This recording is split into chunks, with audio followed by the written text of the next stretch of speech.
History of the Polish-Lithuanian Commonwealth covers a period in the history of Poland and Lithuania, before the joint state was subjected to devastating wars in the middle of the 17th century. The Union of Lublin of 1569 established the Polish-Lithuanian Commonwealth, a more closely unified federal state, replacing the previously existing personal union of the two countries. The union was largely run by the Polish and increasingly Polonized Lithuanian and Ruthenian nobility, through the system of the central parliament and local assemblies, but from 1573 led by elected kings. The formal rule of the proportionally more numerous than in other European countries nobility constituted sophisticated early democratic system, in contrast to the absolute monarchies prevalent at that time in the rest of Europe. The Polish-Lithuanian Union had become an influential player in Europe and a vital cultural entity, spreading Western culture eastward. In the second half of the 16th and the first half of the 17th century, the Polish-Lithuanian Commonwealth was a huge state in Central Eastern Europe,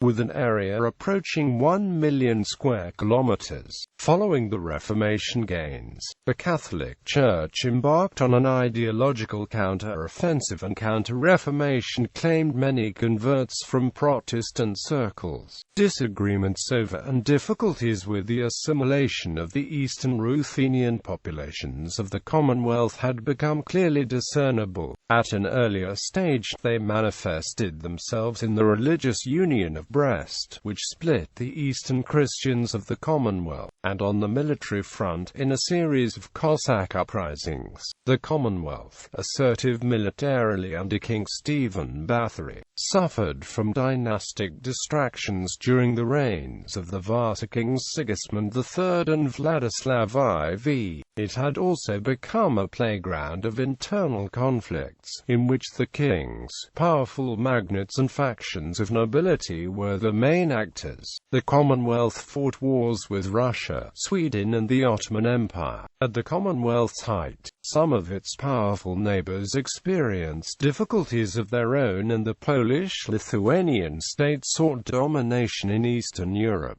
in particular over Russia. Allied with the Habsburg monarchy, it did not directly participate in the 30 Years' War. Tsar Ivan IV of Russia undertook in 1577 hostilities in the Livonian region, which resulted in his takeover of most of the area and caused the Polish-Lithuanian involvement in the Livonian War. The successful counter-offensive led by King Bathory and Jan Zamoyski resulted in the Peace of 1582 and the retaking of much of the territory contested with Russia, with the Swedish forces establishing themselves in the far north. Estonia was declared a part of the Commonwealth by Sigismund III in 1600, which gave rise to a war with Sweden over Livonia. The war lasted until 1611 without producing a definite outcome. In 1600, as Russia was entering a period of instability, the Commonwealth proposed a union with the Russian state. This failed move was followed by many other similarly unsuccessful, often adventurous attempts, some involving military invasions, other dynastic and diplomatic manipulations and scheming. While the differences between the two societies and empires proved in the end too formidable to overcome, the Polish-Lithuanian state ended up in 1619, after the Truce of Julino, with the greatest ever expansion of its territory. At the same time, it was weakened by the huge military effort made. In 1620, the Ottoman Empire under Sultan Osman II declared war against the Commonwealth. At the disastrous Battle of Utora, Hetman Stanislaw Olkiewski was killed, and the Commonwealth's situation in respect to the Turkish Tatar invasion forces became very precarious. A mobilization in Poland-Lithuania followed abandoned when Hetman Jan Karol Chodkowicz's army withstood fierce enemy assaults at the Battle of Kortin. The situation improved on the southeastern front. More warfare with the Ottomans followed in 1633 to 1634, and vast expanses of the Commonwealth had been subjected to Tatar incursions and slave-taking expeditions throughout the period. War with Sweden, now under Gustavus Adolphus, resumed in 1621 with his attack on Riga, followed by the Swedish occupation of much of Livonia, control of Baltic Sea coast up to Puck, and the blockade of Danzig. The Commonwealth, exhausted by the warfare that had taken place elsewhere, in 1626 to 1627 mustered a response, utilizing the military talents of Hetman Stanislaw Konieczpolski and help from Austria. Under pressure from several European powers, the campaign was stopped and ended in the Truce of Altmark,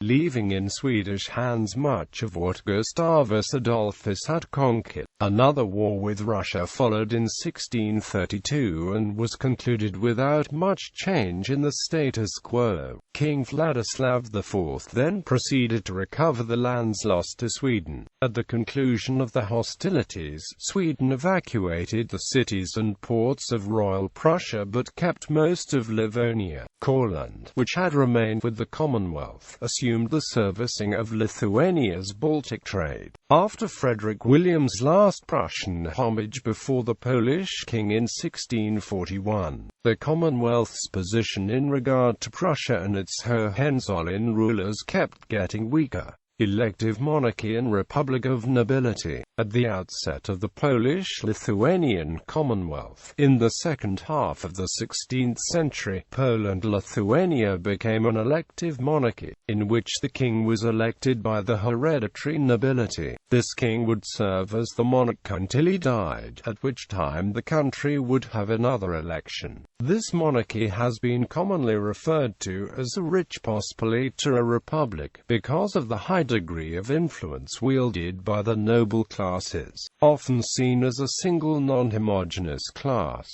In 1572, Sigismund II Augustus, the last king of the Jagiellonian dynasty, died without any heirs. The political system was not prepared for this eventuality, as there was no method of choosing a new king. After much debate, it was determined that the entire nobility of Poland and Lithuania would decide who the king was to be. The nobility were to gather at Wola, near Warsaw, to vote in the royal election. The election of Polish kings lasted until the partitions of Poland. The elected kings in chronological order were Henry of Valois, Anna Jagiellon, Stephen Bathory, Sigismund III Vasa, Vladislav IV, John II Casimir, Michael Korybut Wisniewicki, John III Sobieski, Augustus II the Strong, Stanislaw Leszczynski, Augustus III and Stanislaw August Poniatowski. The first Polish royal election was held in 1573. The four men running for the office were Henry of Valois, who was the brother of King Charles IX of France, Tsar Ivan IV of Russia, Archduke Ernest of Austria, and King John III of Sweden. Henry of Valois ended up a winner, but after serving as the Polish king for only 4 months, he received the news that his brother, the King of France, had died. Henry of Valois then abandoned his Polish post and went back to France, where he succeeded to the throne as Henry III of France. A few of the elected kings left a lasting mark in the Commonwealth. Stephen Bathory was determined to reassert the deteriorated royal prerogative, at the cost of alienating the powerful noble families. Sigismund III, Vladislav IV and John Casimir were all of the Swedish House of Vasa. Preoccupation with foreign and dynastic domestic affairs prevented them from making a major contribution to the stability of Poland and Lithuania. John III Sobieski commanded the Allied Relief of Vienna operation in 1683, which turned out to be the last great victory of the Republic of both nations. Stanislaw August Poniatowski, the last of the Polish kings, was a controversial figure. On the one hand, he was a driving force behind the substantial and constructive reforms belatedly undertaken by the Commonwealth. On the other, by his weakness and lack of resolve, especially in dealing with Imperial Russia, he doomed the reforms together with the country they were supposed to help, the Polish-Lithuanian Commonwealth. Following the Union of Lublin, became a counterpoint to the absolute monarchies gaining power in Europe. Its quasi-democratic political system of golden liberty, albeit limited to nobility, was mostly unprecedented in the history of Europe. In itself, it constituted a fundamental precedent for the later development of European constitutional monarchies. However, the series of power struggles between the less nobility, the higher nobility, and elected kings undermined citizenship values and gradually eroded the government's authority, ability to function and provide for national defense. The infamous liberum veto procedure was used to paralyze parliamentary proceedings beginning in the second half of the 17th century. After the series of devastating wars in the middle of the 17th century, Poland and Lithuania stopped being an influential player in the politics of Europe. During the wars, the Commonwealth lost an estimated one-third of its population. Its economy and growth were further damaged by the nobility's reliance on agriculture and serfdom, which, combined with the weakness of the urban burgher class, delayed the industrialization of the country. By the beginning of the 18th century, the Polish-Lithuanian Commonwealth, one of the largest and most populous European states, was little more than a pawn of its neighbors, who were interfered in its domestic politics almost at will. In the second half of the 18th century, the Commonwealth was repeatedly partitioned by the neighboring powers and ceased to exist. Economic and social developments. The agricultural trade boom in Eastern Europe showed the first signs of the approaching crisis in the 1580s, when food prices stopped increasing. It was followed by a gradual decline in agricultural products prices, a price depression initially present in Western Europe. The negative consequences of this process on fallback economies of the East had reached its culmination in the second half of the 17th century. Further economic aggravation resulted from Europe-wide devaluation of the currency around 1620, caused by the influx of silver from the Western Hemisphere. At that time, however, massive amounts of Polish grain were still exported through Danzig. The Commonwealth nobility took a variety of steps to combat the crisis and keep up high production levels, burdening in particular the serfs with further heavy obligations. The nobles were also forcibly buying and taking over properties of the more affluent, thus far peasant categories, a phenomenon especially pronounced from the mid-17th century. Capital and energy of urban enterprises affected the development of mining and metallurgy during the earlier Commonwealth period. There were several hundred hammersmith shops at the turn of the 17th century. Great ironworks furnaces were built in the first half of that century. Mining and metallurgy of silver, copper and lead had also been developed. Expansion of salt production was taking place in Wieliczka, Bochnia and elsewhere. After about 1700, some of the industrial enterprises were increasingly being taken over by landowners who used serf labor, which led to the neglect and decline in the second half of the 17th century. Danzig had remained practically autonomous and adamant about protecting its status and foreign trade monopoly. The Krontkowski Statutes of 1570 gave Polish kings the control over maritime commerce, but not even Stephen Bathory, who resorted to an armed intervention against the city, was able to enforce them. Other Polish cities held steady and prosperous through the first half of the 17th century. War disasters in the middle of that century devastated the urban classes. A rigid social separation legal system intended to prevent any interclass mobility matured around the first half of the 17th century, but the nobility's goal of becoming self-contained and impermeable to newcomers had never been fully realized, as in practice even peasants on occasions acquired the noble status. Later numerous Polish Szlachta clans had such illegitimate beginnings. Szlachta found justification for the self-appointed dominant role in a peculiar set of attitudes, known as Sarmatism, that they had adopted. The Union of Lublin accelerated the process of massive Polonization of Lithuanian and Rus elites and general nobility in Lithuania and the eastern borderlands, the process that retarded national development of local populations there. In 1563, Sigismund Augustus belatedly allowed the Eastern Orthodox Lithuanian nobility access to highest offices in the duchy, but by that time the act was of little practical consequence, as there were few Orthodox nobles of any standing left, and the encroaching Catholic Counter-Reformation would soon nullify the gains. Many magnate families of the East were of Ruthenian origin. Their inclusion in the enlarged crown made the magnate class much stronger politically and economically. Regular Szlachta, increasingly dominated by the great landowners, lacked the will to align themselves with Cossack settlers in Ukraine to counterbalance the magnate power, and in the area of Cossack acceptance, integration and rights resorted to delayed and ineffective half-measures.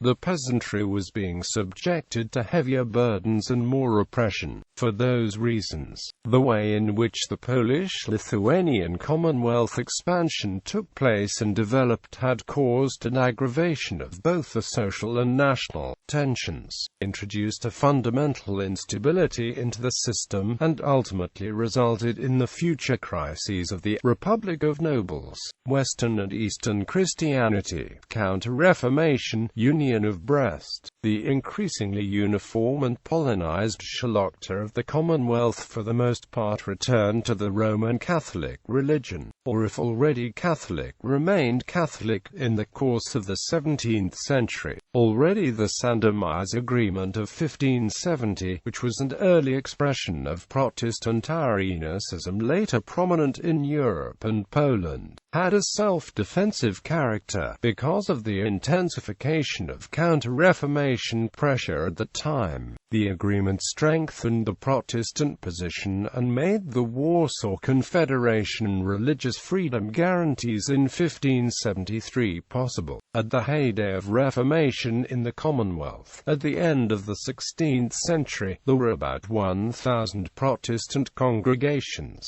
nearly half of them Calvinists. Half a century later, only 50% of them had survived, with the Burgher Lutheranism suffering lesser losses. The Szlachta dominated Calvinism and non-Trinitarianism the greatest. The closing of the Brethren Rakovian Academy and a printing facility in Rakow on charges of blasphemy in 1638 forewarned of more trouble to come. This Counter-Reformation offensive happened somewhat mysteriously in a country where there were no religious wars and the state had not cooperated with the Catholic Church in eradicating or limiting competing denominations. Among the factors responsible, low Protestant involvement among the masses, especially of peasantry, pro-Catholic position of the kings, low level of involvement of the nobility once the religious emancipation had been accomplished, internal divisions within the Protestant movement, and the rising intensity of the Catholic Church propaganda have been listed. The ideological war between the Protestant and Catholic camps at first enriched the intellectual life of the Commonwealth. Commonwealth. The Catholic Church responded to the challenges with internal reform, following the directions of the Council of Trent, officially accepted by the Polish Church in 1577, but implemented not until after 1589 and throughout the 17th century. There were earlier efforts of reform, originating from the lower clergy, and from about 1551 by Bishop Stanislaus Hosius of Warmia, alone at the time among the church hierarchy, but ardent reformer. At the turn of the 17th century, a number of Rome-educated bishops took over the church administration at the diocese level. Clergy discipline was implemented and rapid intensification of counter-reformation activities took place. Hosius brought to Poland the Jesuits and founded for them a college in Braniew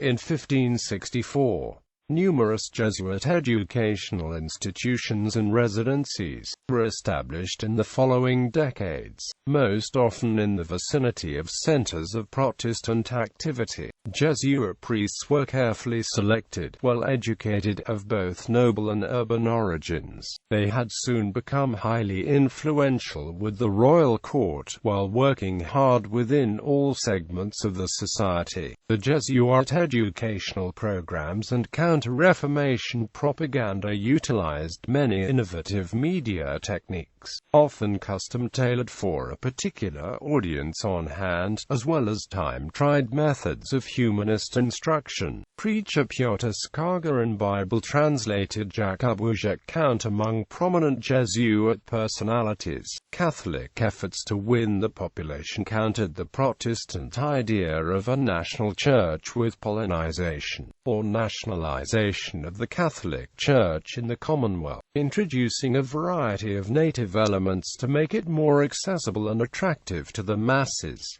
The church hierarchy went along with the notion. The changes that took place during the 17th century defined the character of Polish Catholicism for centuries to come. The apex of the counter-reformation activity had fallen on the turn of the 17th century, the earlier years of the reign of Sigismund III Vasa, who, in cooperation with the Jesuits and some other church circles, attempted to strengthen the power of his monarchy. The king tried to limit access to higher offices to Catholics.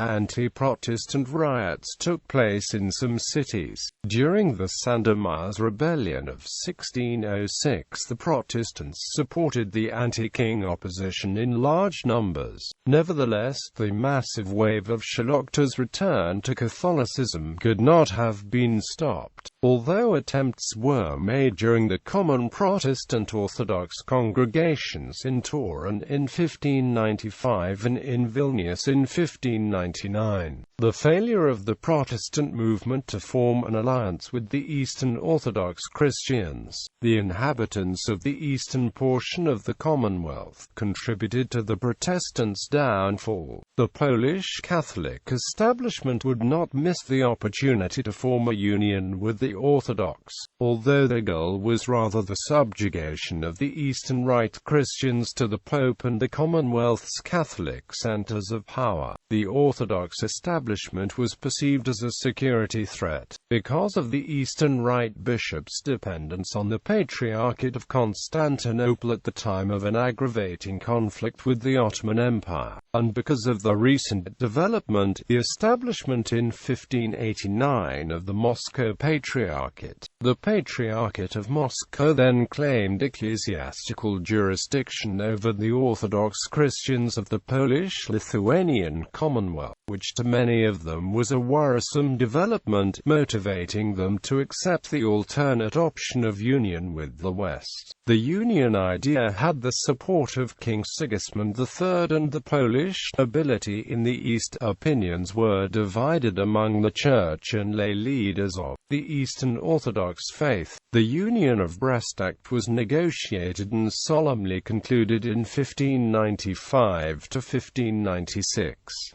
It had not merged the Roman Catholic and Eastern Orthodox denominations, but led to the establishment of the Slavic language liturgy Uniate Church, which was to become an Eastern Catholic Church, one of the Greek Catholic churches. The new Church of the Byzantine Rite accepted papal supremacy, while it retained in most respects its Eastern Rite character. The compromise union was flawed from the beginning, because despite the initial agreement, the Greek Catholic bishops were not, like the Roman Catholic counterparts, seated in the Senate, and the Eastern Rite participants of the Union had not been granted full general equality they expected. The Union of Brest increased antagonisms among the Belarusian and Ukrainian communities of the Commonwealth, within which the Orthodox Church had remained the most potent religious force. It added to the already prominent ethnic and class fragmentation and became one more reason for internal infighting that was to impair the Republic. The Eastern Orthodox nobility, branded disuniates and deprived of legal standing, led by Konstanty Ostrogski, commenced to fight for the rights. Prince Ostrogski had been a leader of an Orthodox intellectual revival in Polish Ukraine. In 1576, he founded an elite liberal arts secondary and academic school, the Ostrow Academy, with trilingual instruction. In 1581, he and his academy were instrumental in the publication of the Ostrow Bible, the Bible's first